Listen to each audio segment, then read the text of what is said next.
안녕하세요. 저는 김경자라고 합니다. 정말 어처구니 없던 제 이야기 좀 들어주세요. 남편의 3일장을 막 치렀습니다. 50년을 함께 산 양반이 그렇게 허망하게 갈 줄은 저는 정말 몰랐어요. 발인을 하고 한줌재로 변한 그 일을 산에 묻고 돌아오는 내내 이게 꿈인지 생시인지 분간이 가지 않았습니다. 모든 것이 안개 속에 있는 것처럼 뿌옇고 귀가 먹먹했죠. 장례식장에서는 정말이지 정신이 하나도 없었습니다. 아들 한수는 그래도 듬직하게 상주 노릇을 다했지만 제 눈에는 그저 안쓰럽기만 했어요. 며느리 이서은은 저를 붙들고 아버님, 아이고 아버님, 목이 쉬어라 울부짖었습니다. 어찌나 서럽게 울던지 저러다 저 아이마저 쓰러지는 건 아닌가 걱정이 될 정도였어요. 조문객들도 세상에 저런 며느리가 없다며 혀를 내둘렀으니까요. 그때는 저도 그저 그이가 살아생전 며느리에게 참 잘했지. 그 정이 깊어 저리 우는구나 하고 생각했습니다. 제 슬픔을 누군가 대신 울어주는 것 같아 한편으로는 고맙기까지 했죠. 하지만 모든 것이 끝나고 텅 빈 집에 돌아오니 그제야 거대한 슬픔이 파도처럼 밀려왔습니다. 현관에 벗어둔 그이의 구두, 서재 책상에 놓인 돋보기 안경, 욕실에 나란히 걸린 칫솔. 모든 것이 그대로인데 그이만 없다는 사실이 살을 애는 듯 아팠습니다. 저는 74세입니다. 이 나이에 남편을 먼저 보내는 것이 어찌 보면 순리라지만 막상 닥치고 보니 눈앞이 캄캄했어요. 당장 내일 아침에 눈을 뜨면 이 적막을 어찌 견뎌야 하나. 그 생각뿐이었습니다. 한수는 어머니, 저희 집으로 들어가시죠. 혼자 어떻게 계시려고요라며 제 손을 잡았습니다. 서은이도 퉁퉁 부은 눈으로 고개를 끄덕였죠. 아니다. 내가 왜 너희 신세를 지니? 나 혼자 괜찮다. 너희도 이제 일상으로 돌아가야지. 니들 아버지도 그걸 원할 게다. 저는 아들 내외를 억지로 돌려보냈습니다. 이 슬픔은 온전히 저 혼자 감당해야 할 몫이었어요. 그이의 흔적이 가득한 이 집에서 천천히, 아주 천천히 이별을 받아들여야 했습니다. 밤이 깊었지만 잠이 오지 않았습니다. 저는 소파에 멍하니 앉아 거실 벽에 걸린 흑백 결혼사진을 바라보았어요. 50년 전 참 곱고 앳된 저와 쑥스러운 듯 어색하게 웃고 있는 그이의 모습이었습니다. 우리는 참 다르게 살았어요. 저는 불같고 목소리가 컸고 그 양반은 물처럼 조용하고 속이 깊었습니다. 그래서 50년을 싸우면서도 붙어 살았는지도 모르죠. 그렇게 한참을 앉아 있다가 저는 자리에서 일어났습니다. 언제까지고 이렇게 망연자실해 있을 수만은 없었어요. 저는 원래 질질 끌려다니는 성격이 못 됩니다. 뭐라도 해야 했습니다. 그래. 유품 정리라도 하자. 내 손으로 직접 보내줘야지. 마음을 굳게 먹고 안방의 붙박이장을 열었습니다. 그이의 냄새가 훅 끼쳐왔습니다. 오래된 책 냄새와 옅은 비누 냄새가 뒤섞인 제가 참 좋아하던 냄새였죠. 차곡차곡 개어진 스웨터, 나란히 걸린 양복들. 이걸 다 어찌해야 하나. 한숨이 나왔지만 저는 묵묵히 옷을 꺼내기 시작했습니다. 그때 장 한 구석에 걸린 낡은 등산용 잠바가 눈에 들어왔어요. 색이 바랜 올리브색 잠바. 그이가 유독 아끼던 옷이었습니다. 이게 가볍고 따뜻해서 산에 갈 땐 최고야. 입버릇처럼 말하곤 했죠. 그 잠바를 보는 순간 심장이 쿵 내려앉았습니다. 그이가 세상을 떠난 그날 등산을 갔다가 갑작스러운 심근경색으로 쓰러졌다고 했습니다. 구급대원이 발견했을 때 그이는 이 잠바를 입고 있었다고 들었어요. 저는 홀린 듯 잠바를 꺼내 품에 안았습니다. 아직 그이의 체온이 남아있는 것만 같았죠. 눈물이 쏟아지려는 것을 꾹 참았습니다. 울 때가 아니에요. 그때였습니다. 잠바의 안주머니가 유난히 불룩한 것이 느껴졌습니다. 등산용 잠바라 주머니가 많았지만 그이는 늘 안주머니에 중요한 것을 넣고 다녔거든요. 지갑이나 휴대폰 같은 것들 말입니다. 뭐가 들어있나? 저는 지퍼를 열고 주머니에 손을 넣었습니다. 차갑고 딱딱한 금속성의 무언가가 잡혔어요. 등산용 라이터인가? 아니면 작은 손전등? 저는 그것을 천천히 꺼내어 손바닥 위에 올려놓았습니다. 그리고 제 눈을 의심해야 했죠. 새빨간 립스틱이었습니다. 제가 평생 단 한 번도 써본 적 없는 아주 화려하고 유명한 외제 상표의 물건이었어요. 금색으로 번쩍이는 케이스가 낡은 잠바와는 조금도 어울리지 않았습니다. 이게 왜? 손이 덜덜 떨렸습니다. 머릿속이 하얘졌어요. 그 양반은 이런 걸 살 사람이 아닙니다. 제게 선물을 한다 해도 이런 요란한 색깔은 고르지 않았을 거예요. 저는 74세입니다. 제 화장대 위에는 옅은 분홍색, 혹은 기껏해야 엷은 산호색 립스틱이 전부였으니까요. 저는 뚜껑을 열고 립스틱을 끝까지 돌려보았습니다. 선명하고 진한 마치 핏빛 같은 붉은색이었습니다. 요즘 젊은 아이들이나 바를 법한 아주 대담한 색깔이었죠. 그리고 그 순간 제 머릿속을 스치고 지나가는 한 사람이 있었습니다. 며느리 이서은. 그 아이가 늘 바르던 바로 그 색깔이었습니다. 장례식장 내내 실신할 듯이 오열하던 며느리의 얼굴이 떠올랐습니다. 어머니, 아버님, 아이고. 목이 쉬도록 울부짖던 그 모습. 조문객들 모두가 칭찬하던 그 효부의 얼굴. 그런데 왜 그 아이의 립스틱이 내 남편의 잠바, 그것도 가장 깊숙한 안주머니에서 나오는 걸까요? 심장이 얼음물에 담긴 것처럼 차가워졌습니다. 50년을 함께 산 남편에 대한 배신감일까요? 아니면 며느리에 대한 의심일까요? 그 둘을 동시에 의심해야 한다는 끔찍한 현실에 숨이 막혔습니다. 세상에. 이건 뭐지? 저는 립스틱을 쥔 손에 힘을 주었습니다.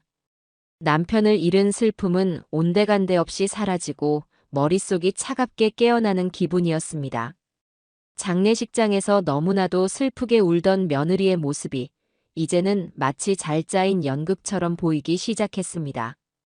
저는 립스틱을 다시 잠바 주머니에 넣지 않았습니다. 대신 제 서랍 깊숙한 곳, 아무도 찾지 못할 곳에 그것을 숨겼습니다. 그렇습니다. 저는 74세의 늙은이지만 이대로 주저앉아 울고만 있을 수는 없었어요. 이 붉은 립스틱이 왜 여기 있는지, 내 남편의 죽음과 무슨 관련이 있는지 내 손으로 직접 밝혀내야 했습니다. 밤을 뜬 눈으로 지새웠습니다. 제 서랍 깊숙한 곳에 숨겨둔 그 붉은 립스틱이 마치 독사의 눈처럼 어둠 속에서 저를 지켜보는 듯 했습니다. 남편을 잃은 슬픔은 어느새 차갑고 날카로운 분노와 의심으로 변해 있었죠. 대체 우리 집에 무슨 짓을 한 거니? 날이 밝았지만 저에게는 여전히 한밤중이나 다름없었습니다. 점심시간이 다 되어서였을 겁니다. 멍하니 식탁에 앉아있던 제게 요란한 초인종 소리가 들려왔습니다. 아들 한수와 며느리 이서은이었습니다. 현관문을 열자마자 서은이가 과장된 몸짓으로 제 팔을 부축하며 말했습니다. 어머니, 밤새 괜찮으셨어요? 저희가 얼마나 걱정했는지 몰라요. 혼자 계시게 하는 게 아니었는데. 그 과한 살가움이 어젯밤 그 립스틱을 본 이후로는 역겹게만 느껴졌습니다. 어머니, 저희 그냥 여기서 같이 지낼까요? 아무래도 어머니 혼자 계시는 게 저희가 너무 마음이 불편해서요. 한수도 옆에서 거들었습니다. 그래요, 어머니. 서은이 말이 맞습니다. 저희가 모실게요. 아니면 며칠이라도 저희 집에 가서 좀 쉬세요. 저는 말없이 팔을 뺐습니다. 그들의 과도한 친절이 어제 그 붉은 립스틱을 발견한 이후부터는 어쩐지 거북하게만 느껴졌어요. 됐다. 나 혼자 괜찮다니까. 너희도 이제 니들 일상으로 돌아가야지. 언제까지 이렇게 상주 노릇만 하고 있을래? 어머니, 서은이 너도 이제 그만 울어라. 아버님 가시는 길에 그렇게 울어줬으면 됐지. 산 사람은 살아야지 않겠니? 제 목소리가 저도 모르게 조금 날카로워졌나 봅니다. 서은이의 어깨가 움찔하는 것이 느껴졌어요. 그 아이는 제 눈치를 살피며 부엌으로 쪼르르 달려갔습니다. 어머니, 그래도 식사는 하셔야죠. 제가 따뜻한 죽이라도. 됐어. 입맛 없다. 그래도 한술 뜨세요. 네. 이러다 어머니까지 쓰러지시면 저희는 어떡하라고요. 며느리는 기어이 죽을 데워 상을 차렸습니다. 한수도 제 옆에 마주 앉았죠. 숟가락을 들었지만 모래알을 씹는 것처럼 아무 맛도 느껴지지 않았습니다. 저는 묵묵히 죽을 휘젓다가 문득 며느리의 얼굴을 바라보았습니다. 장례식 내내 퉁퉁 부어있던 눈은 이제 가라앉았지만 여전히 초점은 불안하게 흔들리고 있었어요. 저를 쳐다보는가 싶으면 금세 시선을 아래로 떨구곤 했습니다. 그때 그 아이의 입술이 눈에 들어왔습니다. 어제 제 남편의 잠바에서 나온 그것과 같은 색은 아니었어요. 하지만 분명 옅게 화장을 하고 있었습니다. 남편을 잃은 시어미 앞에서 그 짧은 며칠 사이에 다시 화장을 한 그 모습이 참 낯설게 보였습니다. 저는 숟가락을 내려놓았습니다. 그리고 결심했죠. 지금 이 자리에서 돌을 한번 던져봐야겠다고요. 그나저나 아가. 제 목소리에 서은이가 흠칫 놀라며 고개를 들었습니다. 네, 어머니. 저는 그 아이의 눈을 똑바로 쳐다보며 아주 천천히 그리고 아무렇지도 않다는 듯이 물었습니다. 너 혹시 립스틱 잃어버리지 않았니? 쨍그랑. 고요한 식탁 위로 쇠 부딪히는 소리가 날카롭게 울려 퍼졌습니다. 서은이의 손에 들려있던 숟가락이 그 아이의 손을 떠나 죽그릇 안으로 떨어졌어요. 며느리의 얼굴에서 핏기가 가시는 것이 똑똑히 보였습니다. 어머니, 그건 갑자기 왜? 그 아이는 당황한 기색이 역력했습니다. 눈동자가 파르르 떨리며 저와 아들 한수를 번갈아 쳐다보더군요. 그때 아들 한수가 버럭 소리를 질렀습니다. 어머니, 갑자기 그게 무슨 말씀이십니까? 저는 한수를 조용히 돌아보았습니다. 제가 놀란 것은 며느리의 반응이 아니었어요. 바로 아들 한수의 반응이었습니다. 만약 제 아들이 아무것도 모른다면 립스틱이요? 그게 무슨 소리예요? 라고 되물었어야 합니다. 의아해하고 어리둥절해하는 것이 정상이니까요. 하지만 한수는 의아해하지 않았습니다. 그는 분노하고 있었어요. 마치 제가 건드려서는 안 될 것을 건드렸다는 듯이 저를 방어하고 공격했습니다. 왜 그렇게 소리를 지르니? 내가 뭐 틀린 말했어? 그냥 잃어버린 게 있나 물어본 거지. 지금 저랑 서은이 의심하시는 겁니까? 아버지 돌아가신 지 얼마나 됐다고. 어머니 정말 실망입니다. 내가 뭘 의심했는데? 나는 립스틱 이야기만 했다. 근데 너는 왜 그렇게 화를 내는 거니? 제 차가운 반문에 한수가 잠시 말문이 막힌 듯 했습니다. 그 순간 며느리 서은이가 울음을 터뜨렸어요. 어머니, 제가 뭘 그렇게 잘못했다고. 아버님 가시고 나서 제가 요즘 정말 정신이 없어서 립스틱을 잃어버렸는지 어쨌는지 기억도 잘 안 나요. 서은이는 식탁에 엎드려 어깨를 들썩이며 울기 시작했습니다. 한수는 그런 며느리의 등을 두드리며 저를 쏘아붙였죠. 어머니, 그만하세요. 지금 서은이한테 왜 이러시는 겁니까? 가뜩이나 힘든 사람한테. 저는 더 이상 아무 말도 하지 않았습니다. 이미 제가 원하던 답은 얻었으니까요. 둘 다 무언가를 알고 있다.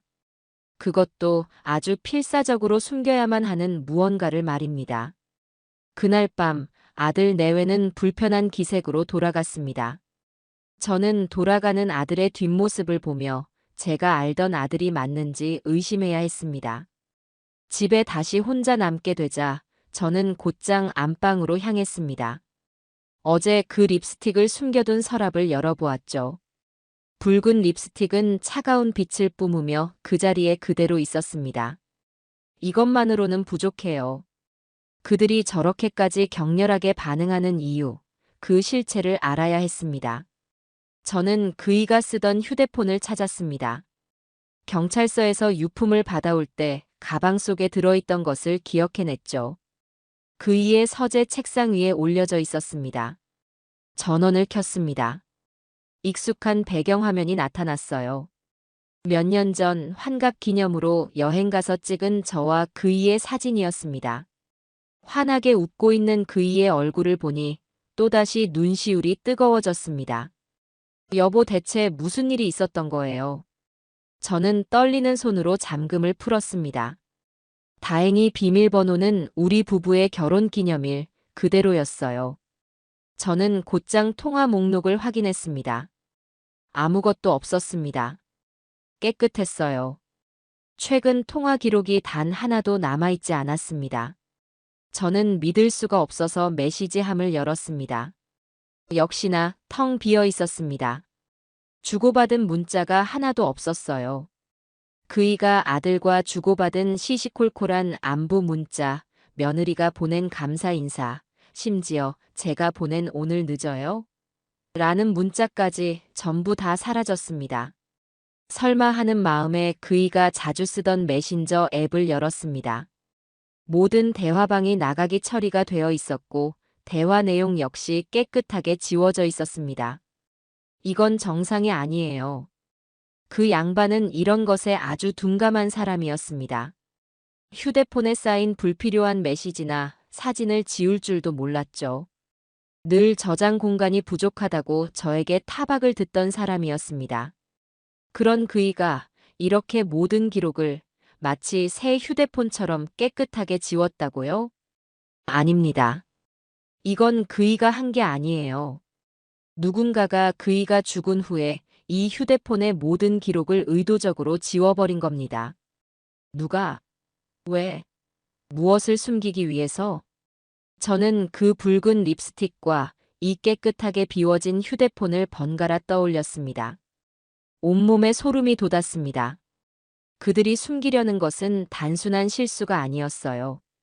그것은 분명 제 남편의 죽음과 직접적으로 관련되어 있는 아주 무섭고도 끔찍한 진실일 거라는 확신이 들었습니다. 저는 그날 밤 한숨도 자지 못했습니다. 휴대폰이라는 가장 확실한 증거가 사라지자 저는 막막했습니다. 하지만 이대로 포기할 수는 없었죠. 그들이 지울 수 없었던 것, 그들이 미처 생각하지 못했던 것을 찾아야 했습니다. 저는 날이 밝자마자 남편의 서재로 향했습니다. 어제 휴대폰을 찾으러 잠시 들렀을 때와는 마음가짐이 달랐어요. 어제는 그저 단서를 찾기 위함이었다면 오늘은 전쟁에 나가는 군인처럼 비장했습니다. 그 양반의 서재는 언제나처럼 깔끔하게 정돈되어 있었습니다. 평생을 성실하게 살아온 그이의 성품이 그대로 묻어나는 공간이었죠. 책장에 꽂힌 낡은 책들, 책상 위에 만년필, 그이가 늘 쓰던 돋보기 안경. 저는 책상 서랍부터 하나씩 열어보았습니다. 하지만 나오는 것이라고는 낡은 가계부, 영수증 뭉치, 그리고 쓰다 만볼펜들 뿐이었습니다.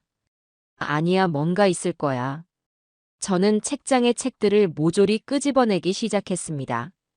책갈피 사이사이를 확인하고 책 표지 뒤에 무언가 숨겨져 있지는 않은지 샅샅이 뒤졌어요. 하지만 아무것도 나오지 않았습니다. 그렇게 1시간을 넘게 서재를 다 뒤집어 엎었을 때였습니다. 저는 지친 몸을 이끌고 책상 의자에 주저앉았습니다. 그때 제 시선이 벽에 걸린 낡은 산수화 액자에 멎었어요. 그이가 유독 아끼던 그림이었습니다. 그런데 무언가 이상했습니다. 그림이 평소보다 아주 미세하게 오른쪽으로 기울어져 있었어요. 그 양반은 결벽증에 가까울 정도로 물건 정리에 철저한 사람이었습니다. 저렇게 액자가 비뚤어져 있는 것을 그냥 둘 리가 없었죠. 저는 홀린 듯이 일어나 액자로 다가갔습니다. 그리고 액자를 들어 올렸습니다. 먼지 쌓인 벽지가 드러났습니다. 그리고 그 벽지 한가운데 제가 그토록 찾던 것이 있었습니다. 아주 작은 가정용 소형 금고였습니다. 그이가 저 몰래 비자금이라도 숨겨둔 걸까요? 저는 쓴웃음이 나왔습니다. 하지만 이내 표정을 굳혔죠. 그 양반은 저에게 단 한 번도 이 금고에 대해 말한 적이 없었습니다. 늘 제게도 비밀로 하던 곳이었지. 금고는 비밀번호를 누르는 방식이 아니라 열쇠로 여는 구식 금고였습니다. 저는 다시 온 서재를 뒤졌지만 그 작은 열쇠는 어디서도 보이지 않았어요. 저는 망연자실한 채 금고 앞에 서 있었습니다. 그때 휴대폰이 울렸습니다. 아들 한수였어요. 어머니, 식사는 하셨어요? 어제는 제가 죄송했습니다. 너무 경황이 없어서 어머니 속상하게 해드렸네요. 아들의 목소리는 어제와 달리 아주 차분하고 다정했습니다.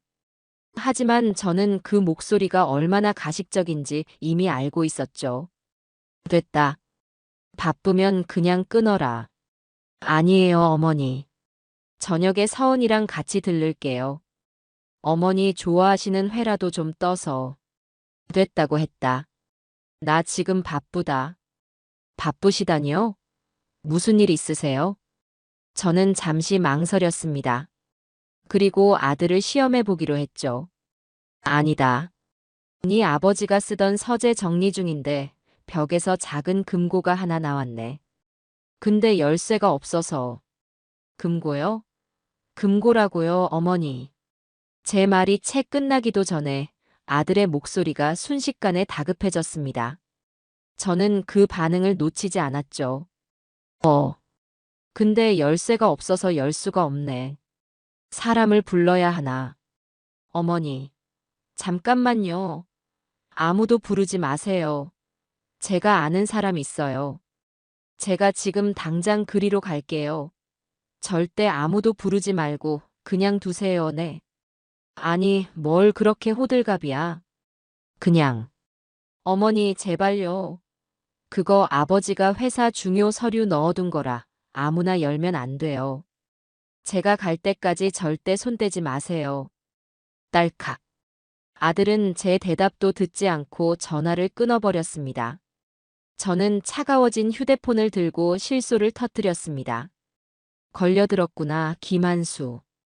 아들은 저 금고 안에 무엇이 들었는지 어쩌면 저 금고의 존재 자체를 알고 있었던 겁니다. 그리고 제가 그것을 여는 것을 극도로 두려워하고 있었죠. 저는 곧장 전화를 걸었습니다. 인터넷으로 유명한 곳이 아니었어요.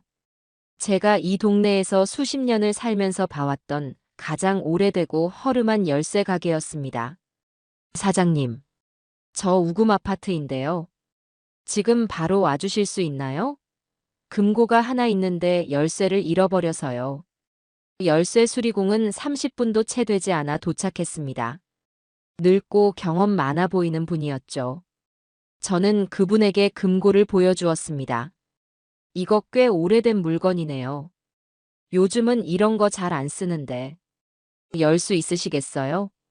해봐야죠. 시간이 좀 걸릴 겁니다. 저는 수리공에게 따뜻한 물 한 잔을 내어드리고 현관문 앞에서 초조하게 서성였습니다. 아들 한수가 언제 닥칠지 몰랐기 때문이에요. 제발. 얼마나 지났을까요? 서재 안에서 철컥하는 아주 경쾌한 소리가 들려왔습니다. 다 됐습니다, 할머니.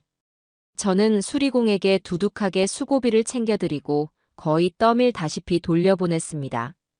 그리고 곧장 서재로 달려가 떨리는 손으로 금고 문을 열었습니다. 금고 안은 생각보다 휑했습니다. 연애 편지나 금괴 따위는 없었어요. 먼지 쌓인 통장 몇 개와 집문서가 전부였습니다. 저는 실망감에 내용물을 뒤적였습니다. 그리고 그 서류들 가장 밑바닥에서 그것들을 발견했습니다. 누런 서류 봉투였습니다. 봉투를 열자 가장 먼저 나온 것은 낯선 사람의 이름으로 된 차용증 몇 장이었습니다. 아니, 낯설지 않았어요. 그 이름은 아들 김한수였습니다. 제 아들이 제 남편에게 쓴 차용증이었습니다. 1,000만 원, 5천만 원. 금액은 상상을 초월했습니다. 아들은 도대체 무슨 짓을 하고 다녔기에 자기 아버지에게 이런 빈문서를 써야만 했을까요? 그리고 그 차용증 더미 밑에 작은 명함 한 장이 끼워져 있었습니다. 민금기획, 대표 민경철. 처음 보는 상호였습니다. 뭐 하는 곳일까? 뒷면을 돌려보았습니다. 기업조사, 개인신상, 비밀보장. 흥신소였습니다.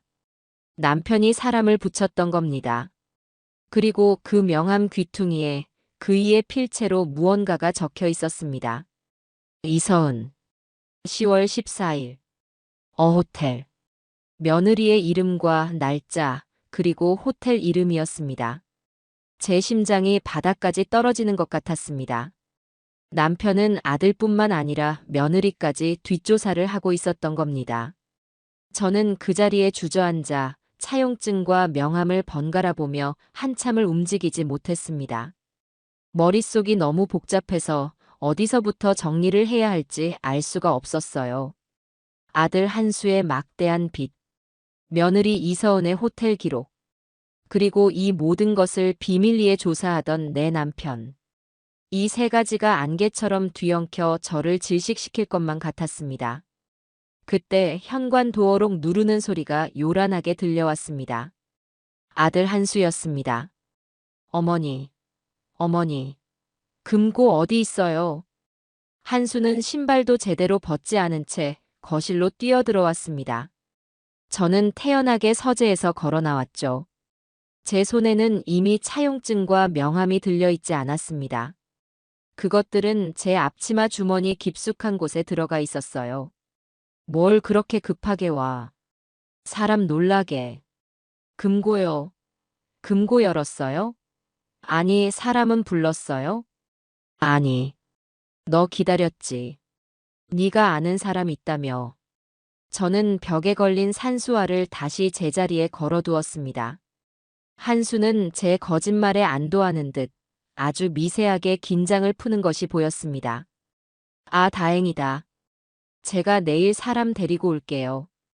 오늘은 너무 늦어서. 어머니, 저녁은요? 됐다. 너 얼른 들어가. 서은이 혼자 있겠다. 아니에요. 저녁 먹고 가라고 했다. 나 피곤해서 좀 쉬어야겠다. 저는 한수를 현관 밖으로 거의 등 떠밀다시피 내보냈습니다. 아들이 엘리베이터에 타는 것까지 확인하고 나서야 저는 현관문을 잠그고 그 자리에 주저앉았습니다. 다리가 후들거려 서 있을 수가 없었어요. 김한수, 이서은, 너희들 대체. 저는 앞치마 주머니에서 민금기획의 명함을 꺼냈습니다. 지금 당장이라도 전화를 걸어 진실을 확인하고 싶었지만 너무 늦은 시간이었습니다. 저는 그날 밤 뜬 눈으로 밤을 새웠습니다. 그리고 다음 날 아침 해가 뜨자마자 그 번호로 전화를 걸었습니다. 신호음이 몇 번 울리고 아주 무뚝뚝하고 거친 남자의 목소리가 들려왔습니다. 민금기획입니다. 저는 침을 한번 삼키고 최대한 침착하게 말했습니다. 저는 얼마 전에 세상을 떠난 김 사장의 아내 되는 사람입니다. 수화기 너머의 남자는 순간 침묵했습니다. 제가 김 사장이라는 가명을 쓴 것은 그이가 사업을 했기 때문이기도 했지만 섣불리 제 신분을 다 드러내고 싶지 않아서였어요. 그렇습니까? 그런데 무슨 일로? 남자의 목소리는 아주 경계심이 가득했습니다. 이런 일을 하는 사람들의 특징이겠죠. 제 남편 서재에서 사장님 명함을 받습니다. 남편이 돌아가시기 전에 무언가를 의뢰했던 것 같더군요. 보안 사항이라 말씀드리기 곤란합니다. 보안 사항인 건 알아요. 하지만 의뢰인이 사망했습니다. 그리고 저는 그 유가족이고요. 저는 남편이 왜 죽었는지 알아야겠습니다. 어쩌면 사장님이 그걸 알고 있을지도 모르잖아요. 제 목소리에는 절박함이 묻어났나 봅니다. 남자는 한숨을 한 번 내쉬더니 낮은 목소리로 말했습니다. 보고서 받으신 거 없습니까? 보고서요? 회장님께서 돌아가시기 바로 전날 최종 보고서를 받으시기로 되어 있었습니다. 그런데 그날 그렇게 되셔서 그럼 그 보고서 지금 사장님이 가지고 계신 겁니까? 일단 만나서 얘기하시죠.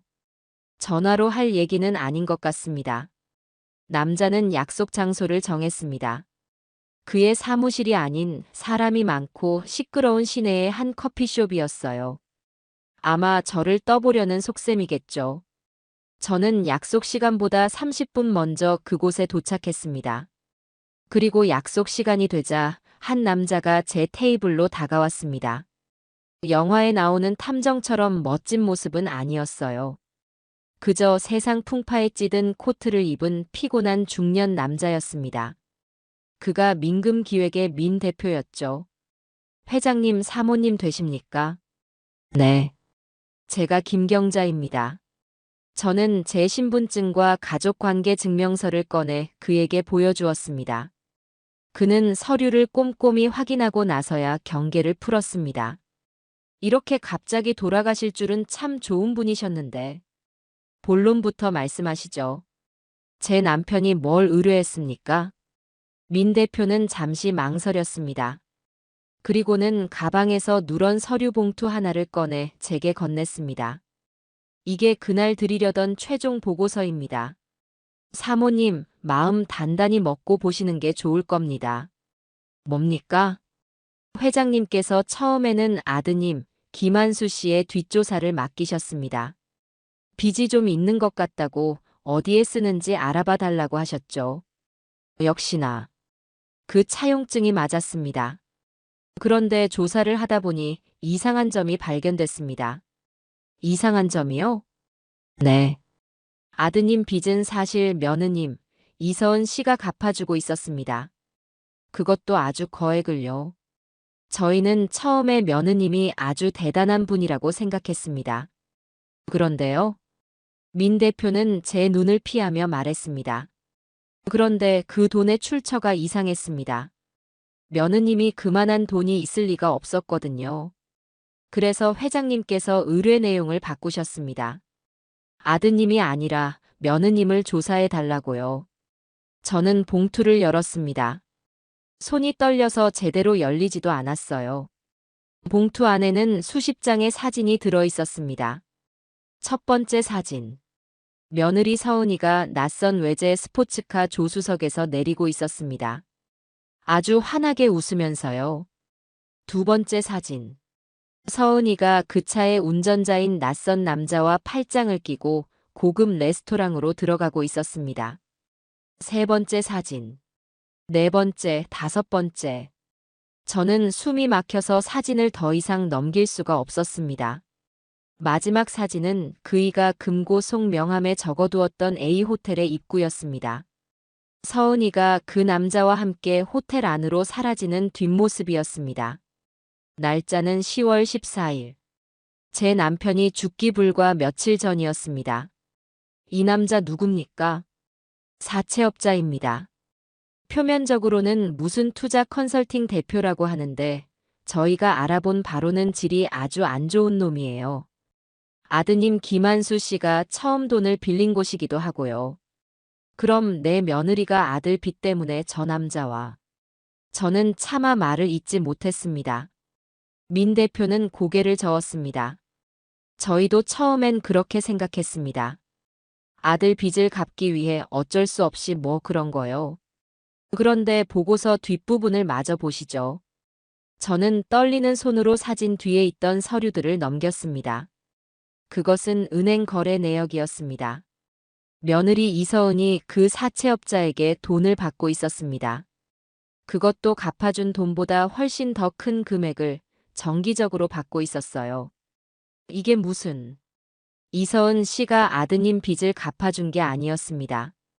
오히려 그 사채업자와 한패가 되어 아드님을 핑계로 회장님, 그러니까 제 남편분의 재산을 빼돌리고 있었습니다. 그 사채업자와는 이미 오래된 내연 관계였고요. 아드님 김한수 씨는 그저 이용당한 겁니다. 아내와 아내의 내연남에게 말입니다. 저는 보고서를 든 채 그 자리에 얼어붙었습니다. 남편의 외도를 의심했던 제가 너무나도 한심하게 느껴졌습니다.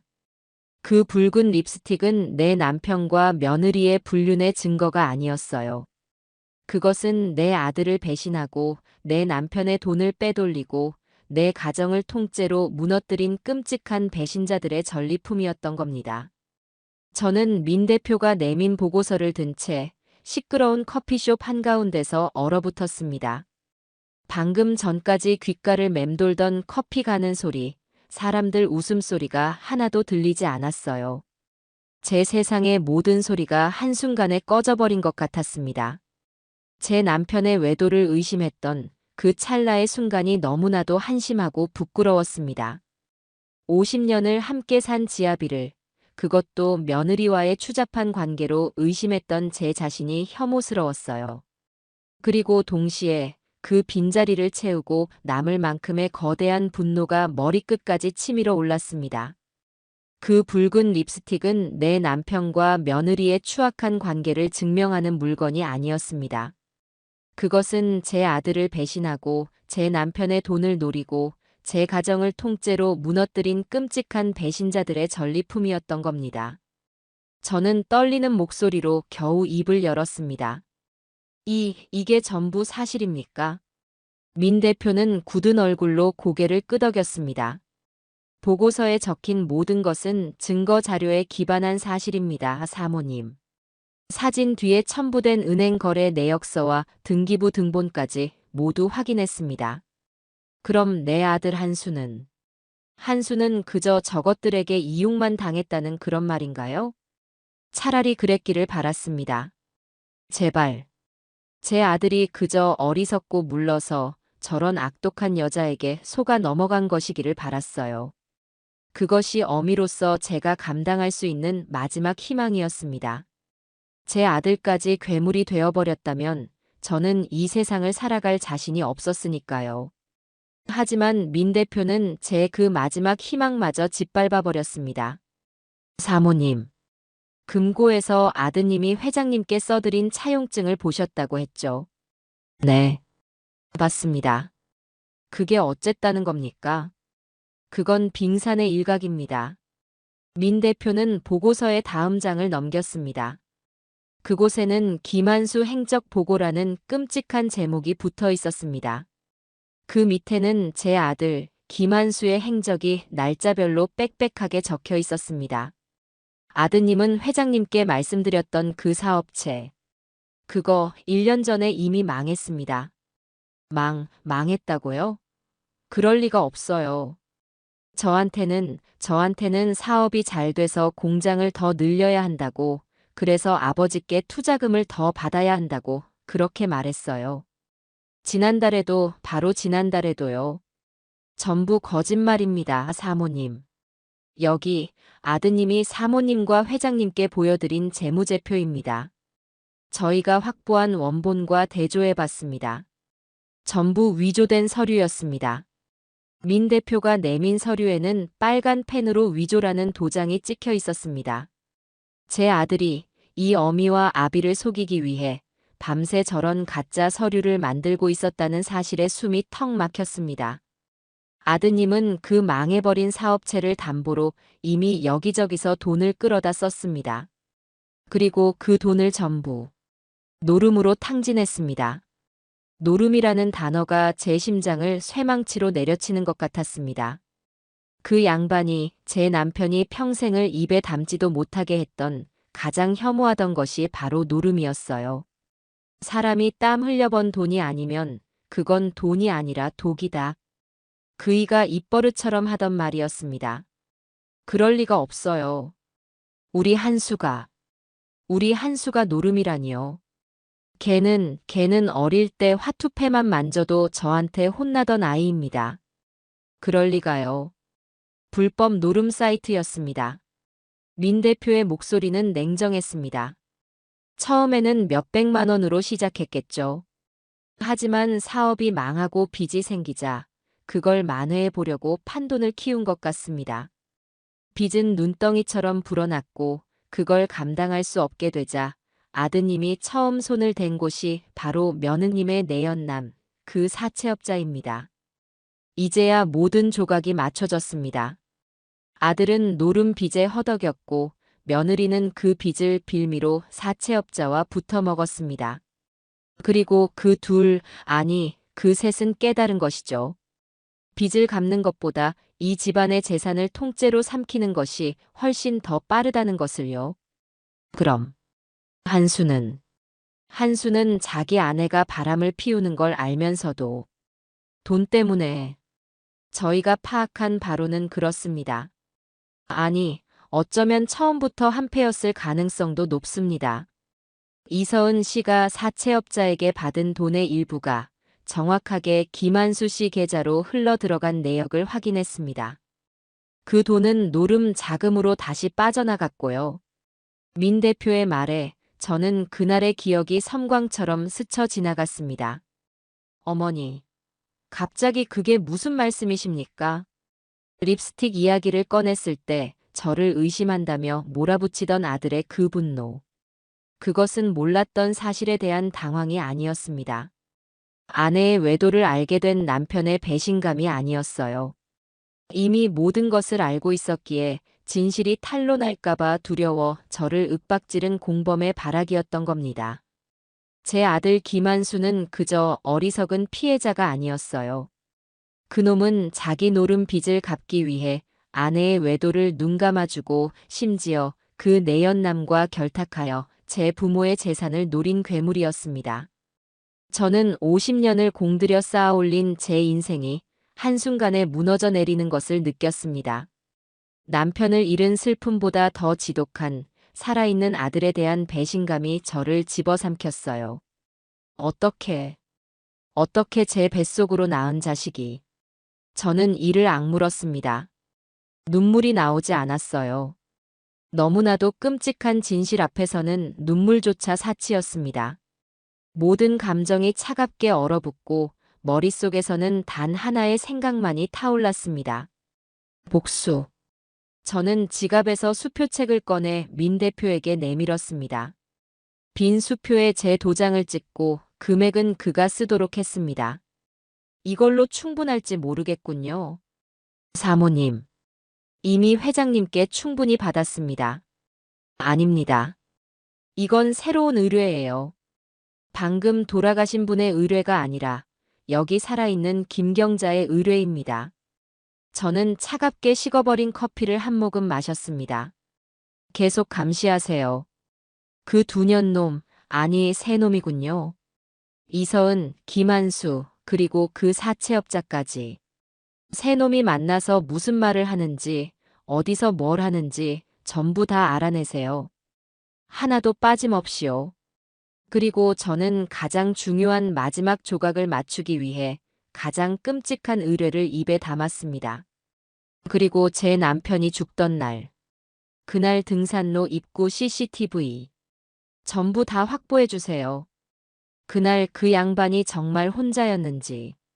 아니, 저는 민 대표의 눈을 똑바로 쳐다보았습니다. 그날, 그 세 놈 중에 누가 내 남편과 함께 있었는지 제 눈으로 확인해야겠습니다. 민 대표는 제 눈을 물끄러미 바라보더니 말없이 고개를 끄덕였습니다. 그의 눈에는 동정이 아니었습니다. 비장함이 서려 있었죠. 알겠습니다, 사모님. 조만간 연락드리죠. 저는 민 대표의 사무실을 나와 집으로 걸었습니다. 해가 중천에 떠 있었지만 제 눈앞은 한밤중처럼 캄캄했습니다. 그 후 며칠은 지옥이나 다름없었습니다. 저는 그 지독한 진실을 가슴에 품고 아무것도 모르는 척 남편을 잃고 슬픔에 잠긴 늙은 시어미 노릇을 해야 했어요. 그것은 제 평생 해본 연기 중에 가장 힘들고 가장 역겨운 연기였습니다. 아들 한수와 며느리 서은이는 하루가 멀다 하고 저를 찾아왔습니다. 그들은 이제 제가 재산을 상속해 줄 날만 손꼽아 기다리고 있었겠죠. 어머니, 식사는 하셨어요? 저희가 뭐라도 사왔는데. 어머니 좋아하시는 굴비예요. 어머니, 기운 내세요. 저희가 있잖아요. 아버지는 가셨지만 저희가 2배, 3배로 효도할게요. 그 위선적인 얼굴을 마주하는 것만으로도 구역질이 치밀었습니다. 저 손으로, 저 입으로, 감히 내 남편을. 저는 며느리가 사온 굴비를 보는 순간 그날 CCTV에서 본 며느리의 붉은 입술이 떠올라 속이 뒤집어질 것 같았습니다. 저는 매 순간 저것들의 멱살을 잡고 이 짐승만도 못한 놈들아. 니들이 내 남편을 죽였다. 고 소리치고 싶은 것을 간신히 참아냈습니다. 하지만 아니에요. 지금은 때가 아닙니다. 저는 그저 기운 없는 목소리로 됐다. 입맛 없다. 니들 마음은 고맙지만 나 혼자 좀 있고 싶구나라며 그들을 돌려보내기 바빴습니다. 그들은 아마 안심했을 겁니다. 제 방문을 닫고 나가면서 분명 서로 눈을 맞추고 미소 지었겠죠. 저 늙은이가 드디어 무너졌구나. 이제 저 집도 재산도 전부 우리 것이 되겠구나. 하고 말입니다. 그들의 그 오만함과 방심이 바로 저의 가장 강력한 무기였어요. 그리고 사흘 뒤 민 대표에게서 연락이 왔습니다. 그의 목소리는 그 어느 때보다도 낮고 무겁게 가라앉아 있었습니다. 사모님, 확보했습니다. 사무실로 오시겠습니까? 저는 심장이 쿵 바닥으로 떨어지는 것을 느꼈습니다. 올 것이 왔구나. 저는 그가 마음의 준비를 하고 오시라고 덧붙이는 말을 놓치지 않았습니다. 이번에는 커피숍이 아니었습니다. 허름한 상가 건물에 있는 그의 사무실이었죠. 먼지 쌓인 서류들로 가득한 어두컴컴한 방이었습니다. 차라도 한 잔. 됐습니다. 보여주세요. 민 대표는 제 단호한 말에 말없이 모니터를 제 쪽으로 돌렸습니다. 이게 그날 아침 등산로 입구 CCTV 영상입니다. 영상이 재생되었습니다. 날짜와 시간이 화면 귀퉁이에 선명하게 찍혀 있었죠. 제 남편이 세상을 떠난 바로 그날, 그 아침이었습니다. 제 남편이 보였습니다. 그 낡은 올리브색 잠바. 제 가슴을 후벼 팠던 그 립스틱이 들어있던 바로 그 옷을 입고 있었어요. 그런데 혼자가 아니었습니다. 그의 옆에는 며느리 이서은이 있었습니다. 저는 숨을 멈췄습니다. 온몸의 피가 차갑게 식어버렸어요. 이서은. 그 아이는 분명히 제게 이렇게 말했었습니다. 장례식장에서 제 손을 붙잡고 오열하면서요. 어머니. 흑흑. 그날 제가 아버님이랑 같이 있었다면 제가 아버님 약이라도 챙겨드렸을 텐데 저는 왜 하필 그날 어머니랑 장 보러 간다고 집에서 기다리고 있었을까요? 제가 죄인이에요, 어머니. 새빨간 거짓말이었습니다. 그 아이는 그날 집에서 저를 기다린 것이 아니었어요. 처음부터 제 남편과 함께 있었던 겁니다. 영상 속에서 2사람은 아주 격렬하게 다투고 있었습니다. 소리는 들리지 않았지만 그이의 표정은 분노로 일그러져 있었고 이서은은 악을 쓰듯 2팔을 휘저으며 대들고 있었어요. 그이가 이서은의 팔을 뿌리치고 돌아서려 했습니다. 산을 내려가려 했던 것 같아요. 그때였습니다. 이서은이 그이의 앞을 막아서며 무언가를 가방에서 꺼내 그이의 얼굴에 내밀었습니다. 민 대표가 말했던 그 재산 포기 각서나 위임장이었겠죠. 그이는 그걸 받아보지도 않고 밀쳐냈습니다. 그리고 그 순간 그이가 비틀거리기 시작했습니다. 그이가 자신의 가슴을 움켜쥐었습니다. 심장이. 그이가 그 자리에 주저앉았습니다. 이서은을 향해 힘겹게 손을 뻗었습니다. 약을 달라는 신용이었을까요? 아니면 살려달라는 마지막 손짓이었을까요? 이서은은 그 자리에 가만히 서 있었습니다. 주저앉은 제 시아버지를 그저 가만히 내려다보고 있었어요. 아니요. 가만히 있지 않았습니다. 그 아이는 주변을 두리번거렸습니다. 왼쪽, 오른쪽. 등산로에 다른 사람이 없는지 확인하고 있었습니다. 그리고 그 아이는 제 남편이 고통스럽게 숨을 몰아쉬며 쓰러지는 것을 끝까지 지켜보고 있었습니다. 제가 똑똑히 봤습니다. 그 아이의 입가에 아주 희미한, 만족스러운 듯한 미소가 걸려 있는 것을요. 민 대표가 영상을 다른 각도의 CCTV로 돌렸습니다. 좀 더 가까웠어요. 그이가 가슴을 움켜쥐고 쓰러졌습니다. 이서은은 그 앞에 서서 차갑게 내려다보고 있었죠. 그이가 마지막 남은 힘을 쥐어짜는 듯 했습니다. 그리고 이서은이 방심한 틈을 타 그 아이가 어깨에 메고 있던 작은 핸드백, 그 핸드백을 그이가 낚아챘습니다. 이서은이 비명을 지르며 핸드백을 다시 빼앗으려 했지만 그이는 이미 핸드백을 열어젖히고 그 안에서 무언가를. 그 붉은 립스틱이었습니다. 그이가 그 립스틱을 마지막 힘을 다해 움켜쥐었습니다. 이서은이 그걸 빼앗으려 했지만 그이는 립스틱을 쥔 손을 자신의 잠바, 그 깊은 안주머니 속으로 밀어 넣었습니다. 이서은은 당황했습니다. 죽어가는 노인의 주머니를 억지로 뒤질 수는 없었겠죠. 그 아이는 잠시 망설였습니다. 그러다 주변을 휙휙 둘러보았죠. 아무도 없었습니다. 그 아이는 그 자리에 쓰러진 제 남편을 그렇게 버려두고 아무 일도 없었다는 듯이 산을 내려갔습니다. 저는 제 입을 틀어막았습니다. 비명이 터져나오는 것을 간신히 참았어요. 이것은 명백히 죽음으로 몰고 간 고의적인 범죄였습니다. 그 붉은 립스틱은 배신자의 전리품이 아니었어요. 그것은 제 남편이 제게 남긴 마지막 다잉 메시지였습니다. 이서은이 범인이다. 사모님, 괜찮으십니까? 민 대표의 목소리가 아득하게 들려왔습니다. 저는 부들부들 떨리는 손으로 모니터를 짚었습니다. 저것들이 나한테 무슨 짓을. 사모님, 진정하십시오. 이서은은 산을 내려오자마자 그 사채업자에게 전화를 걸었습니다. 911이 아니라요. 통화 내용은 확보하지 못했지만 명백합니다. 그들은 회장님이 돌아가시길 바랐던 겁니다. 아니, 그렇게 만든 겁니다. 민 대표는 서류를 한 장 더 내밀었습니다. 그들이 회장님께 내밀었던 서류, 아마 재산 포기 각서나 백지 위임장 같은 거였을 겁니다. 회장님이 거부하시자 그들은 회장님의 지병인 심장병을 이용한 겁니다.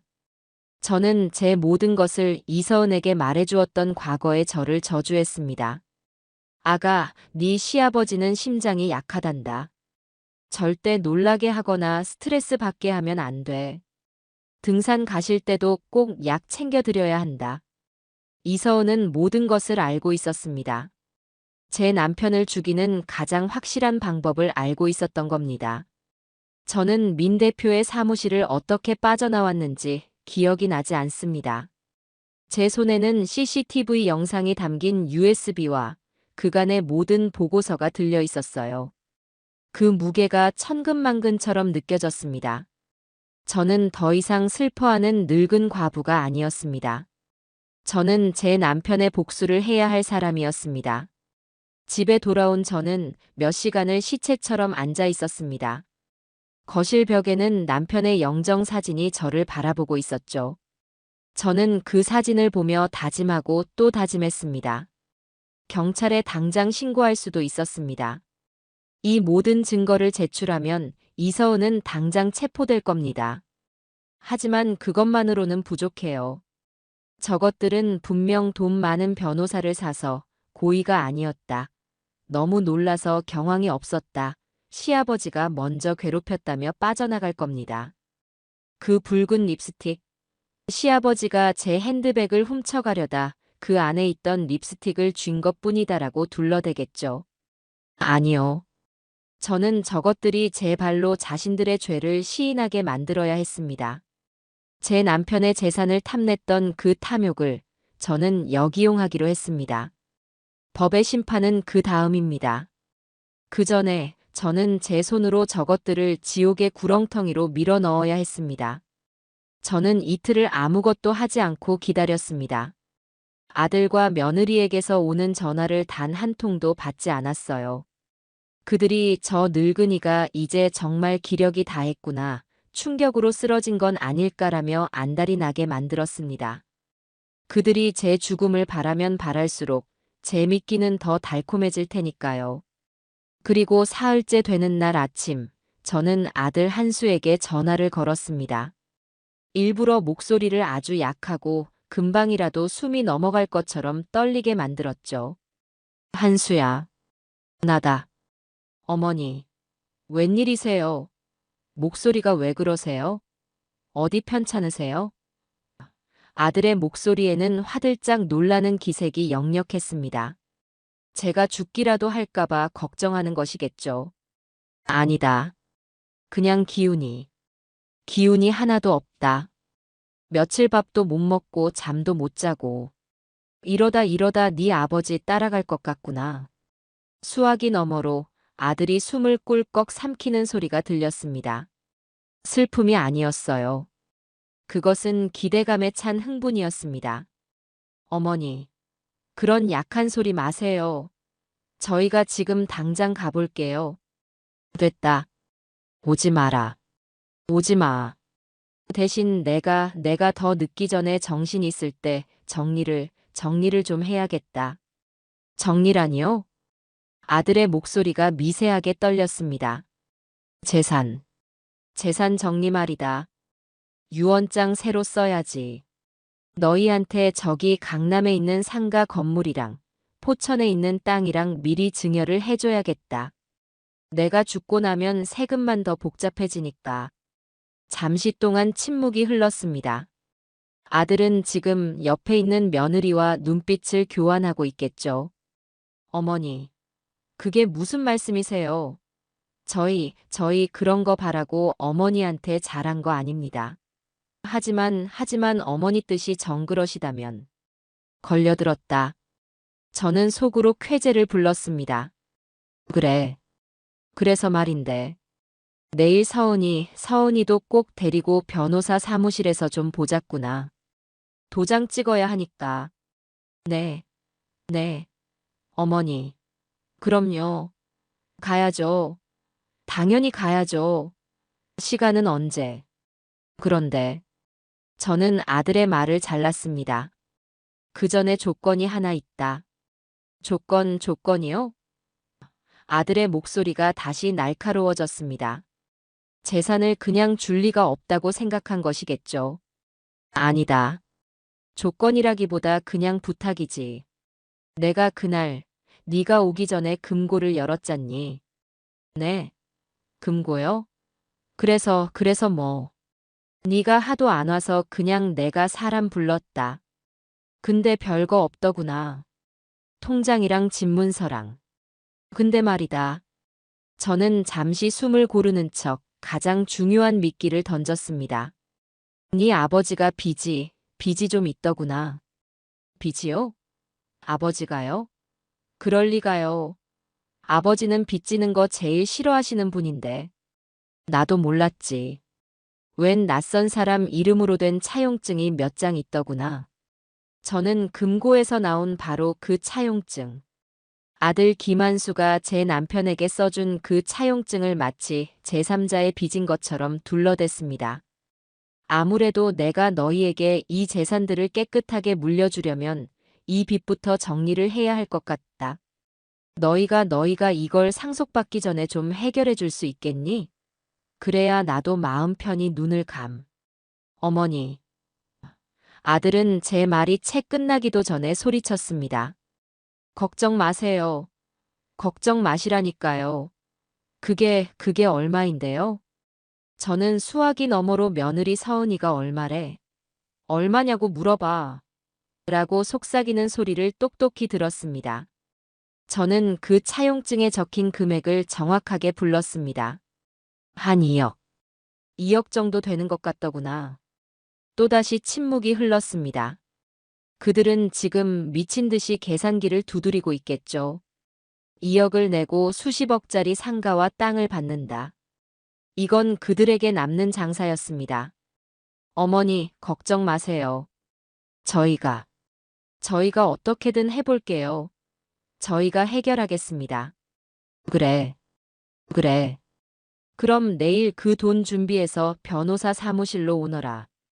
그 차용증 원본은 변호사한테 맡겨놨으니 돈 갚는 거 확인하고 바로 도장 찍자꾸나. 네, 어머니. 알겠습니다. 걱정 마세요. 내일 뵙겠습니다. 전화가 끊어졌습니다. 저는 전화기를 내려놓고 자리에서 일어났습니다. 언제 아팠냐는 듯이 제 허리는 꼿꼿하게 펴졌습니다. 그들은 지금 그 2억을 구하기 위해 자신들의 유일한 동아줄인 그 사채업자에게 달려가겠죠. 2억을 빌려주시오. 우리가 곧 수십억대 자산가가 될 테니. 그렇게 자신들의 구덩이를 스스로 파게 될 겁니다. 저는 서랍을 열어 그 붉은 립스틱을 꺼냈습니다. 여보, 보고 있어? 이제 시작이야. 저 며느리라는 악마가 어떻게 무너지는지 똑똑히 지켜봐. 아들 한수에게 가짜 상속이라는 미끼를 던져두었으니 이제는 이 모든 비극의 중심에 있는 뱀, 며느리 이서은을 잡을 차례였습니다. 저는 일부러 한수에게 내일 상속 서류에 필요한 대출 문제로 은행에 가야 하니 너는 거기서 대기해라는 거짓말을 해두었습니다. 그리고 이서은에게는 따로 전화를 걸었죠. 저는 아주 지치고 슬픔에 잠긴 목소리를 연기했습니다. 아가, 나다. 한수는 은행 일로 바쁜데 나는 너랑 둘이서만 여자들끼리 할 얘기가 좀 있구나. 지금 집으로 좀 와줄 수 있겠니? 서은이는 아마도 제가 유언 상속 외에 며느리에게만 따로 떼어줄 비자금이라도 있다고 생각했겠죠. 30분도 안 되어 그 아이는 한껏 기대에 찬 얼굴을 하고 집으로 달려왔습니다. 물론 제 앞에서는 금방이라도 울 것처럼 슬픈 표정을 지어 보였지만요. 어머니, 무슨 일이세요? 한수 씨가 은행 일이라니요? 그 아이는 제 의중을 떠보려 애썼습니다. 저는 대답 대신 차가운 찻잔을 그 아이 앞에 놓았습니다. 차나 한잔 하거라. 거실에는 무거운 침묵이 흘렀습니다. 저는 일부러 아무 말도 하지 않고 그 아이가 찻잔을 드는 손이 미세하게 떨리는 것을 지켜보았습니다. 그 아이는 초조해하고 있었습니다. 아주 좋습니다. 저는 천천히 일어나 제 방 서랍 깊숙한 곳으로 걸어갔습니다. 그리고 그것을 꺼내왔죠. 제 남편의 마지막 숨결이 담긴 그 붉은 립스틱을요. 저는 거실 탁자, 이서은의 바로 앞에 그것을 탁 소리가 나게 내려놓았습니다. 그 작은 소리가 거실 전체를 울리는 것 같았어요. 이서은의 눈이 그 립스틱을 향했습니다. 그리고 그 아이의 얼굴에서 모든 핏기가 순식간에 사라져버렸습니다. 그토록 완벽했던 슬픈 표정이 공포로 일그러지는 것은 한순간이었습니다. 그 아이는 립스틱을 마치 살아있는 독사라도 본 것처럼 의자 뒤로 몸을 물리려 했습니다. 어머니, 그게 왜 그 아이는 말도 제대로 잊지 못했습니다. 저는 그런 며느리의 눈을 똑바로 꿰뚫어 보며 낮고 차가운 목소리로 말했습니다. 네 시아버님 잠바에서 이게 나왔더구나. 나는 네가 그날 거기 있었던 거 다 안다. 제 말이 끝나자마자 이서은은 의자에서 굴러떨어지듯 바닥으로 내려와 제게 기어오기 시작했습니다. 그 아이는 제 다리를 붙잡고 머리를 조아리며 울부짖었죠. 어머니, 아니에요. 그게 아니에요. 흑흑 저는 그 아이가 충분히 공포에 질릴 때까지 기다렸습니다. 이제 제 두 번째 함정을 펼칠 때가 되었습니다. 저는 며느리의 어깨를 감싸 안았습니다. 제 손길이 닿자 그 아이는 독이라도 묻은 듯이 움찔하며 저를 바라보았습니다. 저는 세상에서 가장 인자하고 모든 것을 용서한다는 듯한 표정을 지어 보였죠. 아가, 울지 마라. 어머니, 나는 다 이해한다. 이서은은 울음을 뚝 그쳤습니다. 네. 그 아이의 얼굴에는 이해할 수 없다는 표정이 스쳐 지나갔습니다. 저는 그 아이의 귀에 대고 제가 만든 시나리오를 속삭여 주었습니다. 그 사채업자 놈. 그놈이 너 협박했지? 그렇지? 며느리의 눈동자가 빠르게 굴러가기 시작했습니다. 제가 그 아이가 빠져나갈 구멍을 일부러 만들어주고 있다는 것을 그 영악한 짐승이 눈치챈 것이죠. 한수빚. 그 몹쓸 노름 빚 때문에 그놈이 너를 못살게 굴고 그날도 아버님한테 같이 가서 돈 달라고 협박하라고 시킨 거지. 너는 어쩔 수 없었던 게야. 그렇지? 저는 그 아이를 불쌍한 피해자로 만들어 주었습니다. 이서은은 제 의도를 완벽하게 파악하고 다시 한번 연기를 시작했습니다. 그 아이는 이제 공포의 눈물이 아닌 억울함의 눈물을 쏟아냈습니다. 어머니. 흑흑 맞아요. 맞습니다. 그 인간이 저한테 그랬어요. 아버님께 말씀드리면 돈을 주실 거라고. 안 그러면 한수 씨 손목을 자른다고 협박했어요. 아, 정말이지 대단한 연기력이었습니다. 저는 그 꼴을 참아내며 며느리의 손을 더욱 꽉 잡았습니다. 제 얼굴은 이미 자비로운 성모의 얼굴이 되어 있었죠. 그래, 그럴 줄 알았다. 내 아들. 그 멍청한 놈 때문에 네가 고생이 많았어.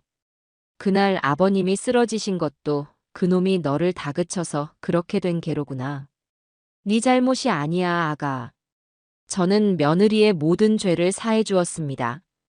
이서은은 이제 제 품에 안겨 안도의 한숨을 내쉬며 울고 있었어요. 하지만 아가, 이대로는 안 된다. 그놈. 그 사채업자 놈을 이대로 둘 수는 없어. 그놈이 우리 한수 인생을 망치고 네 인생까지 망가뜨리게 둘 수는 없지. 그럼 어떡해요? 저는 그 인간이 너무 무서워요, 어머니. 그래서 말인데. 너, 그놈. 마지막으로 한 번만 더 만나주겠니? 제 말에 이서은이 흠칫 놀라며 저를 바라보았습니다. 네. 또 만나라고요? 내가 돈을 주마. 저는 서랍에서 미리 준비해둔 수표책을 꺼냈습니다. 한수 빚을 갚을, 아니 그놈 입을 막을 마지막 돈이다. 네가 이 돈을 가지고 가서 그놈한테 이게 마지막이다. 다시는 우리 가족 앞에 나타나지 말라고 확실히 단판을 짓고 오너라.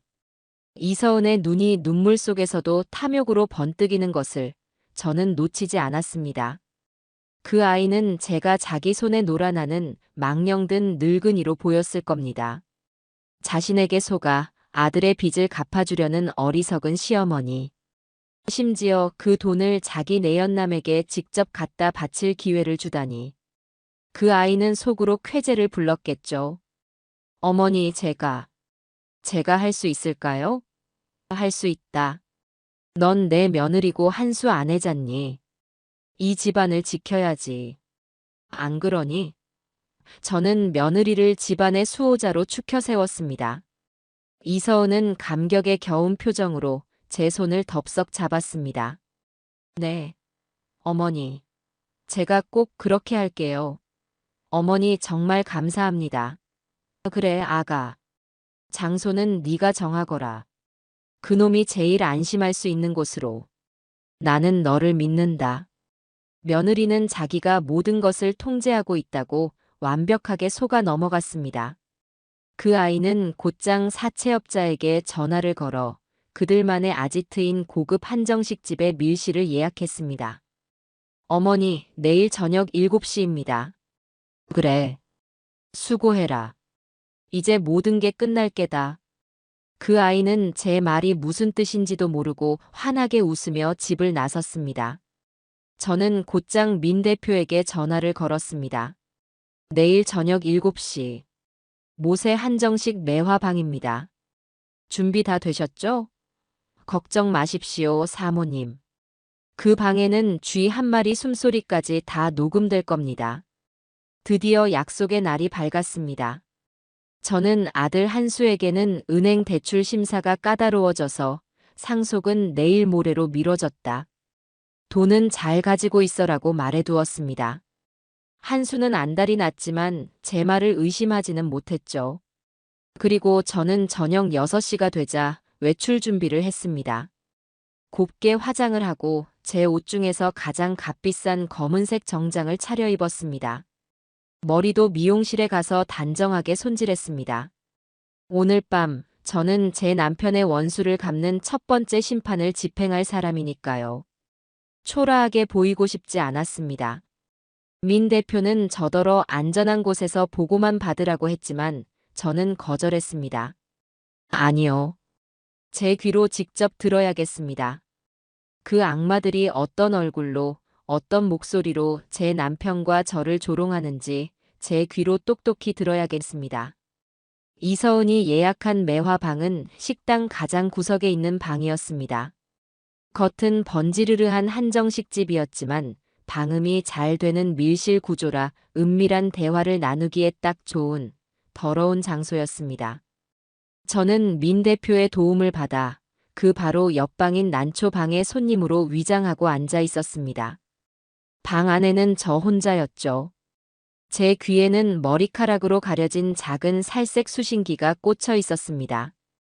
민 대표와 그의 팀원들은 식당 밖, 감시 장비가 설치된 차 안에서 모든 신호를 감시하고 있었습니다. 사모님 들리십니까?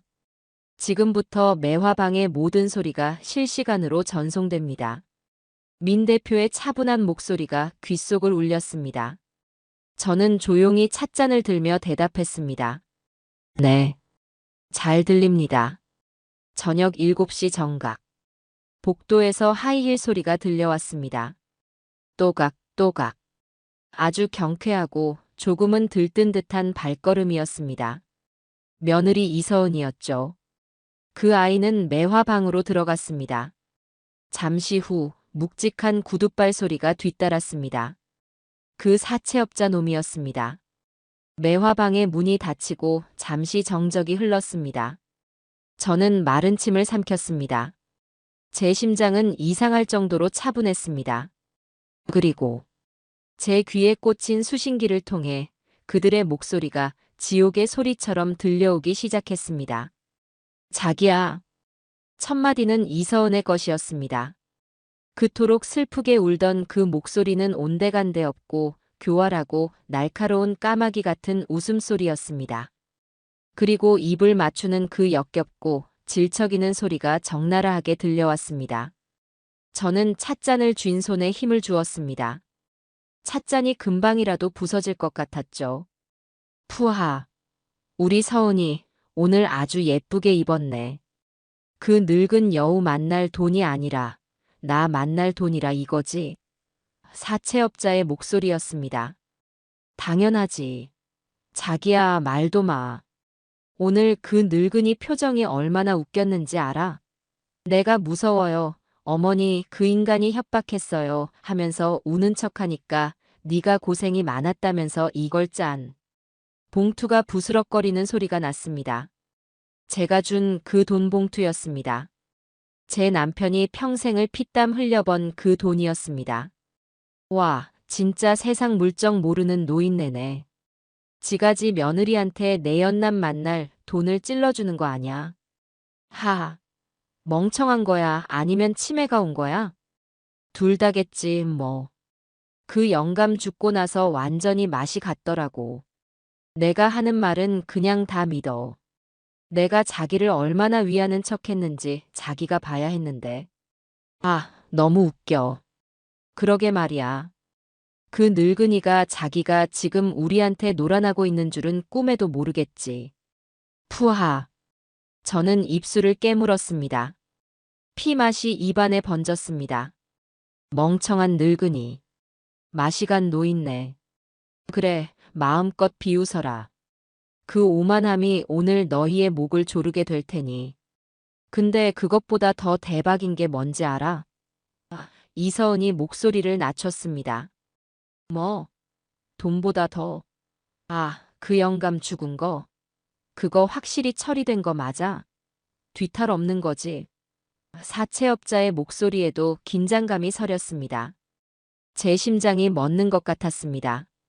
걱정 마. 이서은의 목소리가 제 귓속을 얼음 송곳처럼 파고들었습니다. 내가 얼마나 완벽하게 처리했는데. 내가 일부러 그 영감 심장약 며칠 전부터 비타민으로 바꿔치기 해놨다고. 뭐? 야, 너 진짜 약을 바꿨어? 당연하지. 그리고 등산 가기 전날 일부러 한수 그 바보랑 싸움 붙여서 스트레스 받게 만들었어. 그 영감 혈압 올라서 뒷목 잡는 거 내가 봤거든. 와, 이서은. 너 진짜 독하다. 독해. 거기서 끝인 줄 알아? 내가 일부러 약 안 먹인 상태로 산에 끌고 올라가서 막 흥분시켰다고. 아버님, 한수 빚 언제 갚아주실 거예요? 아버님이 대신 갚아주셔야죠. 하면서 막 소리 질렀지. 심장 약한 거 뻔히 아는데 거기서 자기가 만들어준 그 재산 포기 각서, 그걸 얼굴에 내밀었지. 여기에 도장 찍으시면 조용히 살게 해드릴게요 했더니 늙은이가 버티겠어? 그냥 바로 거품 물고 쓰러지시더라고. 역시 이서은. 내가 사람 하나는 제대로 봤어. 그 영감이 마지막에 쓰러지면서 내 핸드백을 낚아채더라고. 그래서 그 안에 있던 내 립스틱을 꽉 쥐어버린 게 좀 찝찝하긴 한데, 뭐, 그 늙은이가 그걸 찾았다고 뭘 알겠어.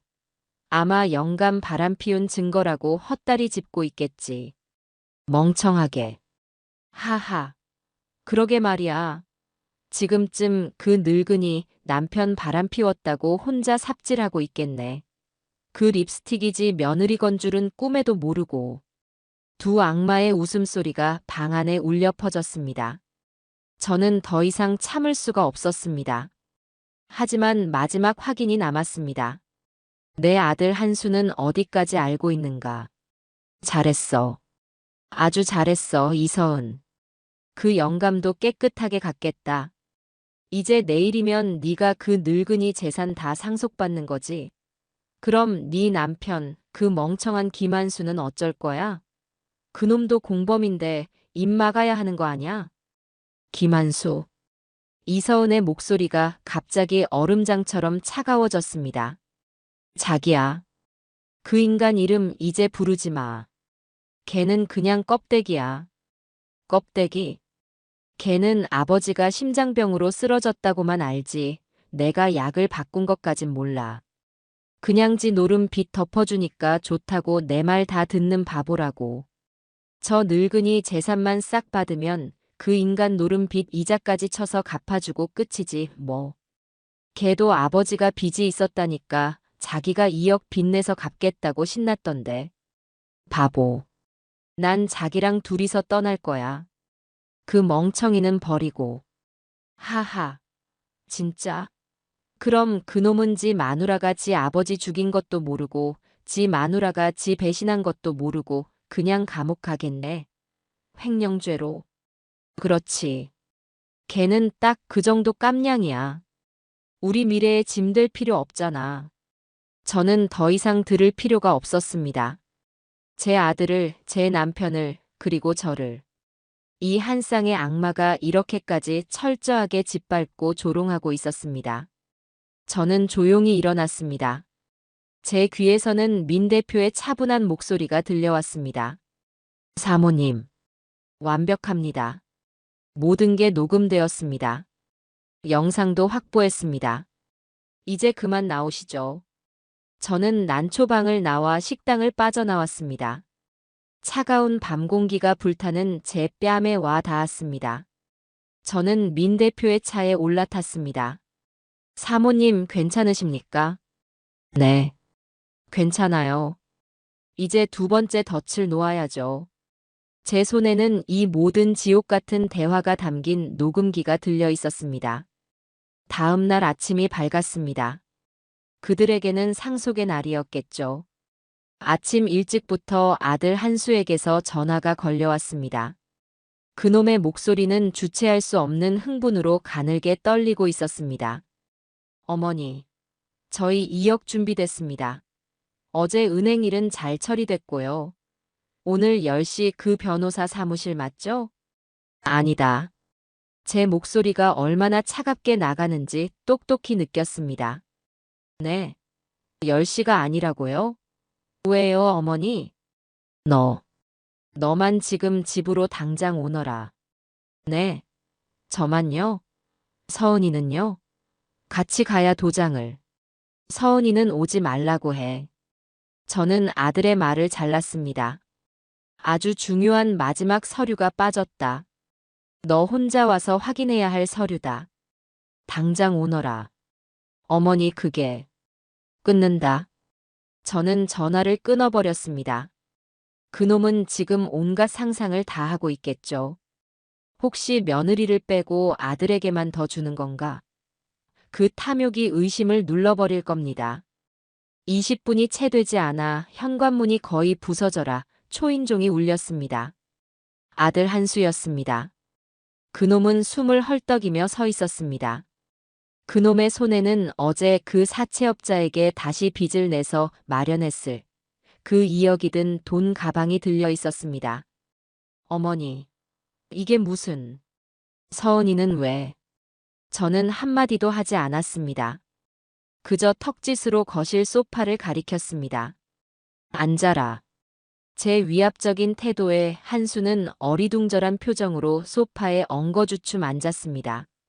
저는 어젯밤 민 대표에게서 건네받은 그 작은 디지털 녹음기를 탁자 위에 올려놓았습니다. 어머니 이게 뭡니까? 네 마누라 목소리다. 어제 네 마누라가 내 연남이랑 한 얘기다. 어머니, 지금 무슨 그런 농담을... 아들은 자리를 박차고 일어났습니다. 앉아. 어머니, 앉으라고 했다. 제 목소리에는 칼날 같은 살기가 서려 있었습니다. 한수는 제 기세에 눌려 다시 주저앉았습니다. 저는 녹음기의 재생 버튼을 눌렀습니다. 푸하. 자기야. 진짜 대박이야. 며느리의 그 교활한 웃음소리가 거실 전체에 울려 퍼졌습니다. 그리고 그 역겨운 입맞춤 소리. 한수의 얼굴이 하얗게 굳어갔습니다. 그 늙은 여우가 돈을 순순히 주던 내가 무서워요 어머니 하니까 네가 고생이 많았다면서 이걸 짠. 한수의 동공이 흔들리기 시작했습니다. 저는 녹음기를 멈추지 않았습니다. 그 영감 죽은 거, 그거 확실히 처리된 거 맞아? 걱정 마. 내가 일부러 약 안 먹이고 산에서 막 흥분시켰다고. 한수의 입이 벌어졌습니다. 그는 자신의 귀를 의심하는 듯 했습니다. 그 영감이 마지막에 내 립스틱을 꽉 쥐어버린 게 좀 찝찝하긴 한데 그 늙은이가 그걸 찾았다고 뭘 알겠어. 멍청하게. 한수는 이제 공포에 질린 표정이었습니다. 이것이 아버지를 죽음으로 몬 공모라는 것을 그 멍청한 머리로도 깨닫기 시작한 것이죠. 그는 자리에서 도망치려 했습니다. 하지만 저는 그놈이 가장 들어야 할 마지막 대목을 남겨두고 있었습니다. 김한수. 걔는 그냥 껍데기야. 도망치려던 한수의 몸이 그 자리에 우뚝 멈췄습니다. 저 늙은이 재산만 싹 받으면 그 인간 노름 빚 갚아주고 끝이지 뭐. 걔도 아버지가 빚이 있었다니까 자기가 2억 빚내서 갚겠다고 신났던데. 바보. 한수는 숨을 쉬지 않았습니다. 그놈의 눈이 천천히 저를 향했습니다. 그놈은 저를 본 것이 아니었습니다. 그놈은 자신의 파멸을 보고 있었습니다. 아버지의 죽음도 어머니의 재산도 아니었습니다. 그놈을 무너뜨린 것은 그놈이 유일하게 믿었던 공범의 배신이었습니다. 아니야, 아니야, 아니야. 한수는 녹음기를 부수기 위해 달려들었습니다. 이거 거짓말이야. 조작이야. 어머니가. 저는 그놈의 손길을 피하지 않았습니다. 그저 차갑게 그놈을 바라보았습니다. 조작이라고? 그래. 조작이야. 서은이가 나한테 이럴 리가 없어. 그럼 이건 어떠니? 저는 품속에서 다른 녹음기를 꺼냈습니다. 제 남편의 서재 금고에서 나왔던 그 작은 녹음기였습니다. 제가 재생 버튼을 눌렀습니다. 한수야, 제발 그만하거라. 네가 어떻게 네 어미 통장에까지 손을 대려 해? 남편의 그 절박하고 슬픔에 잠긴 목소리가 흘러나왔습니다. 한수는 그제야 모든 것을 깨달았습니다. 그놈은 바닥에 무너져 내렸습니다.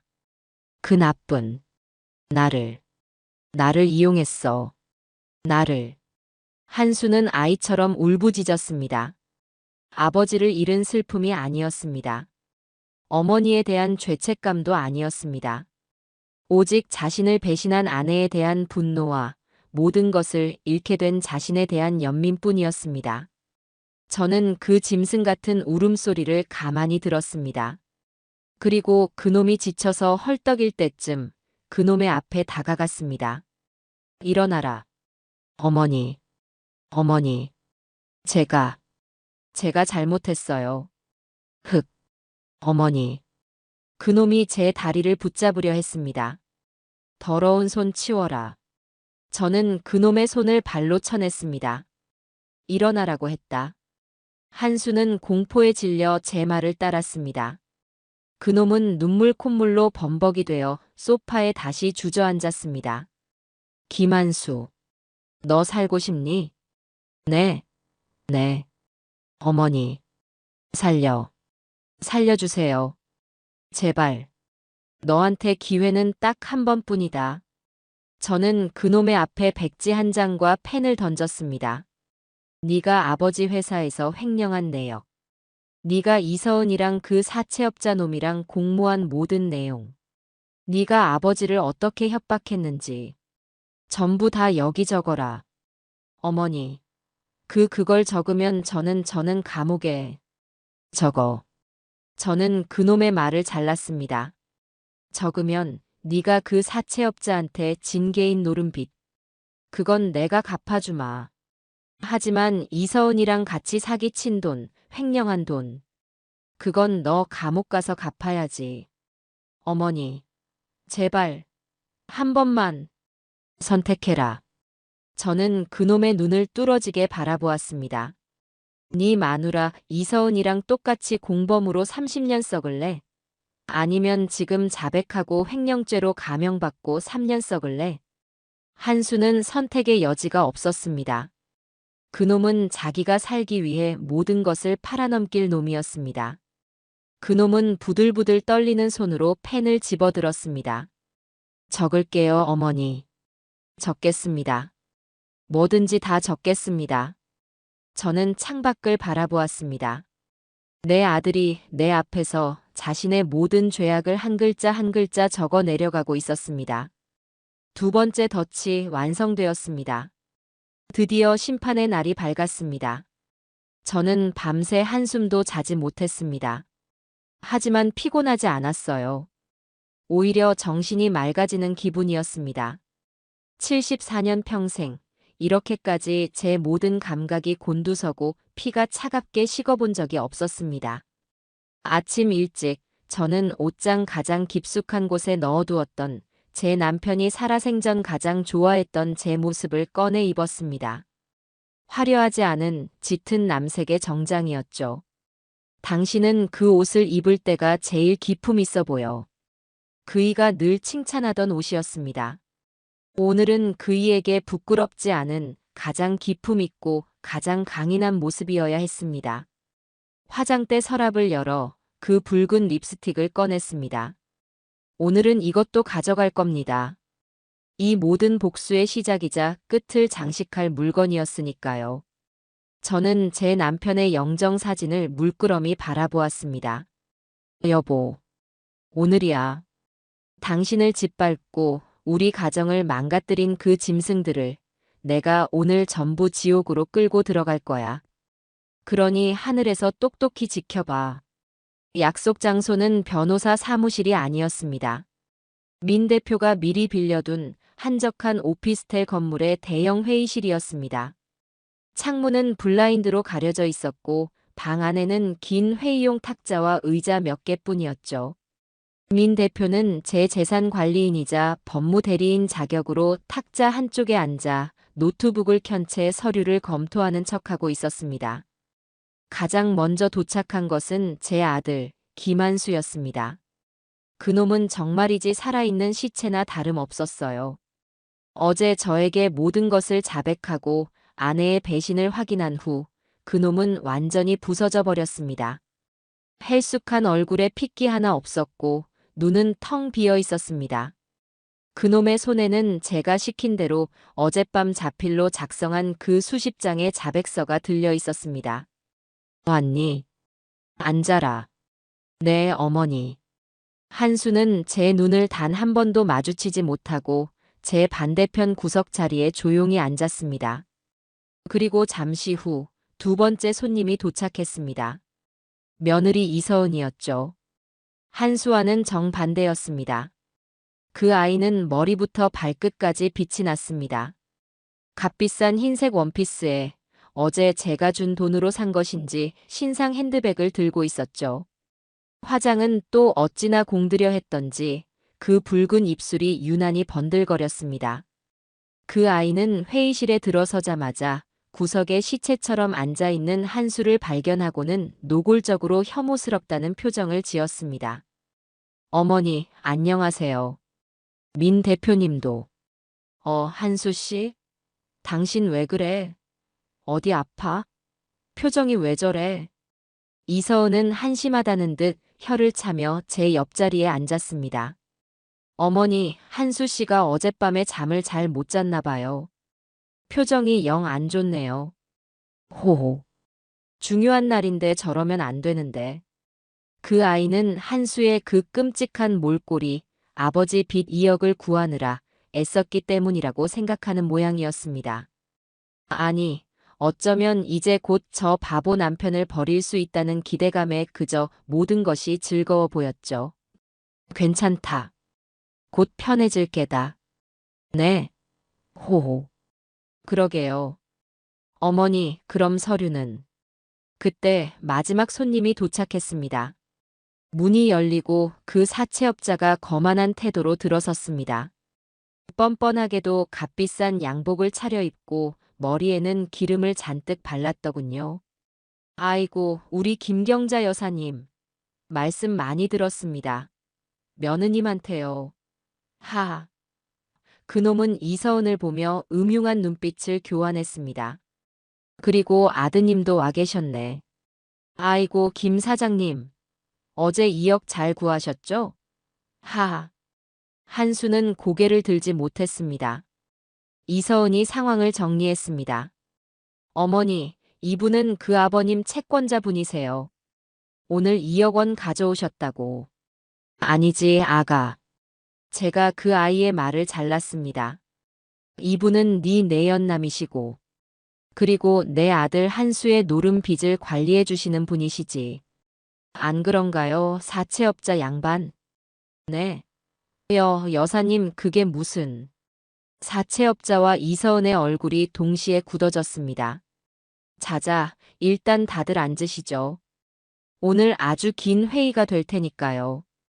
저는 탁자머리에 앉았습니다. 제 오른쪽에는 민 대표가, 왼쪽에는 한수가 앉았습니다. 그리고 건너편에는 이서은과 그 사채업자가 나란히 앉았죠. 어머니, 지금 이게 무슨... 이서은이 당황해서 말을 더듬었습니다. 시작해 볼까요? 오늘 상속 증여 계약을 하는 날이었죠? 저는 가방에서 가짜 상속 서류철을 꺼냈습니다. 이서은의 눈이 그 서류철에 고정되었습니다. 이 서류에 도장을 찍기 전에 우리가 먼저 해결해야 할 것들이 좀 있네요. 저는 한수를 바라보았습니다. 한수야, 어제 네가 쓴 거 이리 내놔라. 한수는 부들부들 떨리는 손으로 그 자백서 뭉치를 제게 밀었습니다. 이서은과 사채업자의 눈이 그 서류로 향했습니다. 어머니, 그게 뭐예요? 한수 씨, 당신 뭘 쓴 거야? 이서은이 소리쳤습니다. 이게 뭔지는 곧 알게 되겠지. 그 전에 우리가 들어야 할 게 하나 더 있단다. 서은아, 안 그러니? 저는 민 대표에게 눈짓했습니다. 민 대표가 노트북의 스피커 볼륨을 최대로 높였습니다. 그리고 재생 버튼을 눌렀습니다. 푸하. 자기야. 진짜 대박이야. 회의실 전체에 이서은의 그 까마귀 같은 웃음소리가 울려 퍼졌습니다. 이서은의 얼굴이 하얗게 질렸습니다. 그 사채업자 놈도 당황해서 벌떡 일어났습니다. 뭐야 이게. 앉아요. 아직 하이라이트는 시작도 안 했으니까. 저는 계속 재생시켰습니다. 그 늙은 여우가 돈을 순순히 주던. 내가 무서워요. 어머니 하니까 네가 고생이 많았다면서 이걸 짠. 멍청한 거야? 아니면 치매가 온 거야? 이서은은 숨도 못 쉬고 있었습니다. 그리고 마침내 결정적인 대목이 흘러나왔습니다. 걱정 마. 내가 일부러 약 안 먹이고 산에서 막 흥분시켰다고. 심장 약한 거 뻔히 아는데 거기서 재산 포기 각서 내밀면 뚜껑 열릴 거 다 계산한 거지. 그만해. 꺼.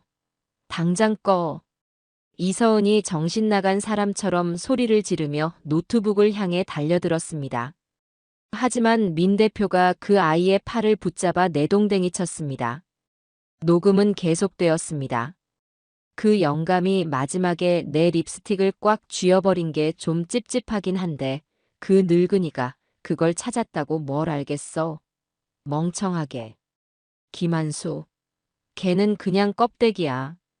저 늙은이 재산만 싹 받으면 그 인간 노름 빚 갚아주고 끝이지 뭐. 바보. 모든 녹음이 끝났습니다.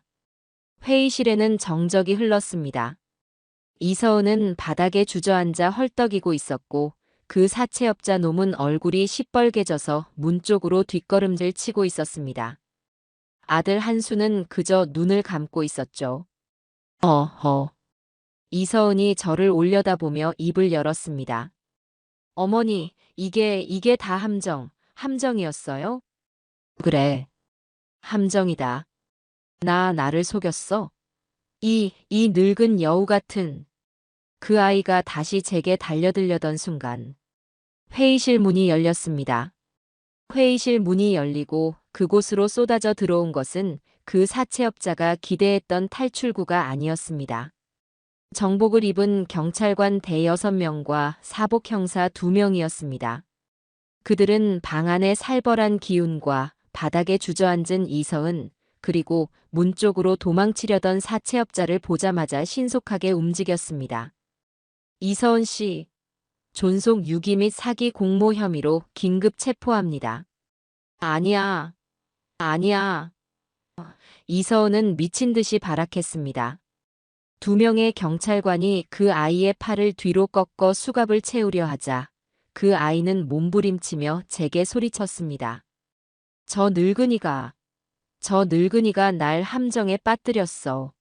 저 여자가 날 속였어. 난 아니야. 난 억울해. 사채업자 놈도 마찬가지였습니다. 아, 형사님. 잠깐만요. 오해입니다. 난 저 여자가 시키는 대로 한 것뿐이에요. 난 몰라요. 난. 그야말로 아비규환이었습니다.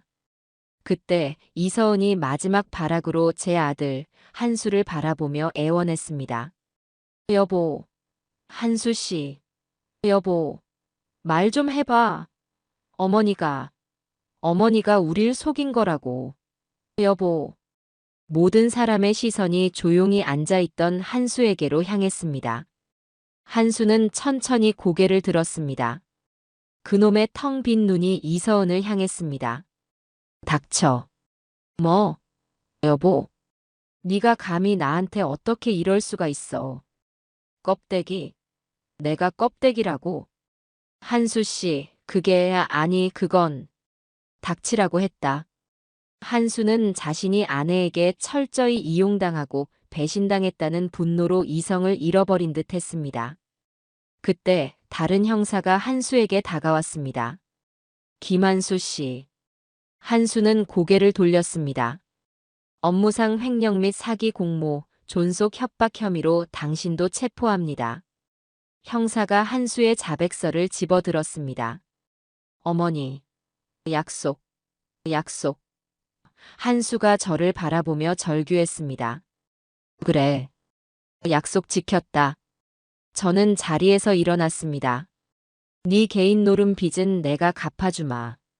하지만 네가 지은 죄, 네 아버지 회사에 손을 댄 죄, 그리고 이 악마 같은 계집과 공모한 죄, 그건 네가 감옥에 가서 갚아야지. 어머니, 어머니, 제가 잘못했어요. 어머니. 한수는 무릎을 꿇고 제게 기어오려 했습니다. 하지만 경찰의 손에 막혔죠. 3명의 죄인이 모두 수갑을 찼습니다. 이서은은 그 와중에도 여전히 저를 노려보고 있었습니다. 그 눈에는 살기가 가득했습니다. 네가 뭔데? 이 늙은 여편네가. 네가 뭔데? 저는 그 아이에게 천천히 다가갔습니다. 그리고 제 주머니에서 그 붉은 립스틱을 꺼냈습니다. 나는 네가 무시했던 그 멍청한 늙은이다. 저는 립스틱 뚜껑을 열었습니다. 그리고 그 선명한 붉은색을 그 아이의 눈앞에 들이댔습니다. 이거 네 시아버지가 나한테 남긴 유언이다. 네가 헛다리 짚고 있겠지라고 비웃었던 바로 그 증거다. 이서은의 눈이 태어나서 처음 보는 것 같은 공포로 물들었습니다. 그 아이는 그제야 깨달은 겁니다. 자신이 처음부터 끝까지 제 손바닥 위에서 놀아났다는 것을요. 잘 가라, 아가. 저는 립스틱을 그 아이의 얼굴에 던지지 않았습니다. 그저 회의실 구석에 있는 쓰레기통 입구를 향해 조용히 떨어뜨렸습니다. 툭. 쓰레기는 쓰레기통에 버려야지. 이서은은 그 소리에 모든 것을 포기한 듯 절규하며 끌려나갔습니다. 모든 것이 끝났습니다. 그 후 재판이 열렸습니다. 민 대표가 넘긴 녹음 파일과 영상 증거는 너무나도 명백했습니다. 이서은과 그 사채업자는 고의가 아니었다고 주장했지만 모든 증거가 인정되어 결국 각각 무기징역과 징역 30년을 선고받았습니다. 제 아들 김한수는 제가 제출한 자백서와 정상 참작이 인정되어 횡령 및 사기 공모 혐의로 징역 3년을 선고받았습니다. 저는 약속대로 그놈의 순수한 노름 빚은 갚아주었습니다. 하지만 저는 그놈의 면회는 단 한 번도 가지 않았습니다. 그놈은 이제 제 아들이 아닙니다. 저는 남편과 제가 평생 일군 모든 재산을 정리했습니다. 강남의 상가 건물도, 포천의 땅도, 그리고 이 집도 모두 팔았습니다. 그리고 그 모든 돈을 제 남편의 이름으로 사회에 환원했습니다. 심장병 환자 및 노인 사기 피해자 지원 재단. 그것이 제가 제 남편에게 마지막으로 해줄 수 있는 일이었습니다. 저는 이제 아무것도 가진 것이 없습니다. 74세. 저는 작은 바닷가 마을의 월세방을 얻어 혼자 살고 있습니다. 사람들은 저더러 불쌍하다고 할지도 모르겠습니다. 하지만 저는 제 인생 74년 만에 처음으로 자유를 느낍니다. 저는 바다를 바라보며 남편의 사진을 꺼내봅니다. 여보, 이제 다 끝났어. 내가 우리 집 아주 깨끗하게 청소했어. 그러니 당신도 이제 2다리 편히 뻗고 쉬어요. 저는 74세 늙은 과부가 아니었습니다. 저는 제 남편의 마지막 유언을 집행한 차가운 집행인이었습니다. 그리고 이제 저는 그저 김경자입니다. 홀가분한 김경자입니다.